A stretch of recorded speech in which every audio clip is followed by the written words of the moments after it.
Hi, I'm Richard Caudle, and I'm here today with my father, Burl Caudle, who has written the story of his life. He gave me a copy. It's really fascinating. What motivated you to write this story? Well, I wanted to leave a history for my children, my grandchildren, and maybe even their children. I always regret that I didn't find out more about life that my grandmother, Ma Jones, experienced. She told about coming from Georgia when she was 10 years old, and the wagon was so full she had to walk leading a cow. And then I didn't find out much about even my mother and father. So if you could have, you would have gone back and asked a lot of questions about what life was like when they were younger, and just learn more about their history. Yes, I wish I could do that. And so I think maybe this will be useful someday. Oh yeah, I can see it being very interesting to your descendants. Let me ask you, what was life like on the farm? Well, it was good. It was hard, but we didn't know the difference. And we had a good life on the farm, as good as our neighbors, maybe a little bit better, because Dad was a good provider, and he always had cows, and we always had plenty of milk and butter. And we had chickens to eat, so we had meat just about every day, and had a garden, and there was chores to be done. Your chore might be gathering eggs, it might be feeding the hogs. Usually Dad milked, but later on while we milked, and chopping wood for the stove, bringing in chips. And sounds like a lot to be done. Yes, there was a lot to be done. Hoeing in the garden and so forth. What was the main way you made money on the farm? Well, the main cash crop was peanuts. Dad have a little cotton, but peanuts mostly, and he'd have maybe probably 150 acres or so of peanuts. And when they made good, well, there was a good return for his investment and for his work. That rain was always a worry, a problem, that he hoped that it rained. I remember one time we went to the show, and kind of unusual, right in the middle of the week, well, Dad wanted to go to the show. So we all went to the show. And when we came back, there had been a big rain, so we were real happy. Rain was something that you really had to be concerned with the farm, because you didn't have irrigation, right? Right. Tell me about each member of your family. Okay, my father was John Bunyan Caudle. He was a real good farmer, very well respected in the community and in the county. A lot of times he's on the grand jury, and he served on the school board, and on board of stewards at church.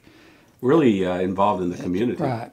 And Mother, Carrie Mae Cartwright, she was a very hard worker, loved her children very much, and very well respected by the other ladies in the churches and in the community. And older brother was Cecil.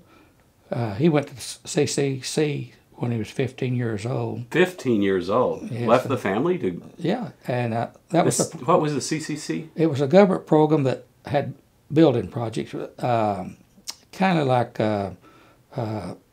Job Corps? Job Corps, and he got paid so much money, and so much money was sent home to the family, which helped us, I'm sure, survive the Depression. And then Wilburn was next in line, and he was a very steady person, very hard-working, very much of a rock, you might say. Dale was next. He had asthma, but he was a good brother too. They were all good brothers.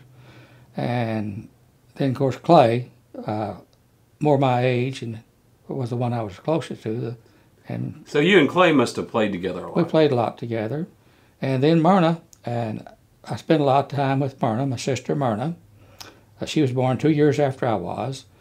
And a lot of times I helped Mother in the kitchen while I was growing up, because needed some help on the garden and picking vegetables and preparing vegetables and so on.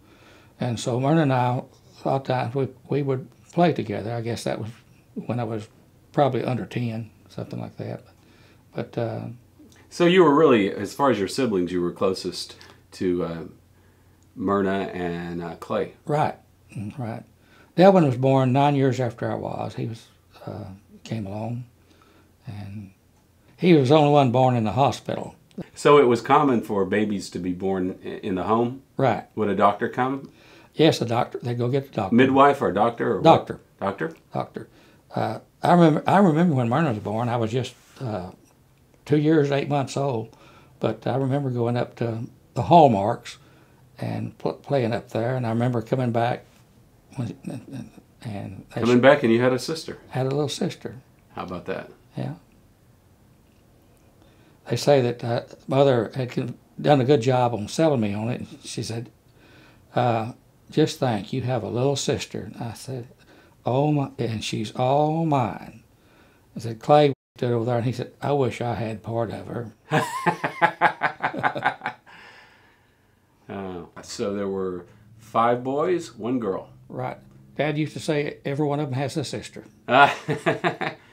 And now there was also another baby born. Tell me a little about him. He was born, I guess, about 3 years after Myrna, and he was, I think this mother said he was a blue baby, which some kind of blood issue or something. But anyway, he died when he was about 18 months old. He had a lot of sickness? He was sick the entire time. We took him to doctors all the time, and I remember even going to chiropractors because I guess they'd heard that might help. And but very sickly. That must have been a sad time when he passed away. It was. We were all grief-stricken, and Dad got us at school when he passed away, and came home, and they had his casket there in the house at the time, and which was common back then, right? Common back then, right. And I remember Mother telling me that it's for the best, isn't it? And I wouldn't say so. And she got emotional. Said, "Say it's for the best," but I wouldn't do it. Because he had been sick so Yeah, long, it was. right. She was feeling like it was almost. Yes. Better that he had died. Yeah, and it was, I'm sure.